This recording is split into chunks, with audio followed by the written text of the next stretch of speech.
Kerala state service pensioners association Kattappana മണ്ഡലം സമ്മേളനം വെള്ളയാങ്കുടിയിൽ നടന്നു. സംസ്ഥാന കമ്മിറ്റി അംഗം കെ.എം. മാത്യു ഉദ്ഘാടനം ചെയ്തു. യോഗത്തിൽ നിയോജകമണ്ഡലം പ്രസിഡന്റ് ജോസഫ് പി. ജെ അധ്യക്ഷനായിരുന്നു. സംസ്ഥാന കമ്മിറ്റി അംഗം കെ.എം. മാത്യു ഉദ്ഘാടനം ചെയ്തു.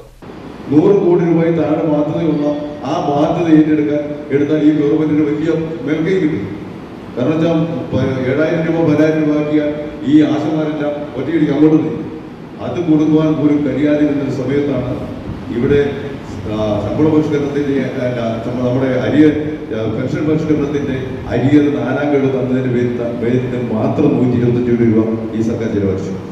125 കോടി രൂപയാണ് ഈ സർക്കാർ ശമ്പള പരിഷ്കരണത്തിന്റെ പെൻഷൻ പരിഷ്കരണത്തിന്റെ അരിയറിന് വേണ്ടിയിട്ട് ഇപ്പോൾ ചെലവഴിച്ചിരിക്കുന്നത്. അപ്പോൾ അവര് ആശമാരേക്കാൾ കൂടുതൽ ഭയപ്പെടുന്നത് അല്ലെങ്കിൽ അവർക്ക് ഈ ഭരണത്തിന്റെ മുന്നോട്ടുള്ള ഗമനത്തിന് അവർക്ക് ആശ്രയിക്കേണ്ടി വരുന്നത് ഈ നമ്മളെയാണ് എന്നുള്ളതിന്റെ നമ്മുടെ സംഘശക്തിയാണ്, നമ്മുടെ പ്രതിഷേധമാണ്, പ്രതിരോധമാണ് എന്നുള്ളതിന്റെ ഒരു തെളിവാണ് നമുക്ക് കിട്ടിയ ആ ആനുകൂല്യം എന്ന് എനിക്ക് പറയാൻ കഴിയില്ല. ശാസ്ത്രവേദി ജില്ലാ പ്രസിഡന്റ് സണ്ണി മാത്യു മുഖ്യപ്രഭാഷണം നടത്തി. ജില്ലാ കമ്മിറ്റി അംഗം ജേക്കബ് കെ.എം, നിയോജകമണ്ഡലം secretary Jaimon K P, Eliyamma Joseph തുടങ്ങിയവർ സംസാരിച്ചു. സമ്മേളനത്തോടനുബന്ധിച്ച് പുതുതായി ചേർന്ന അംഗങ്ങളെ ആദരിച്ചു.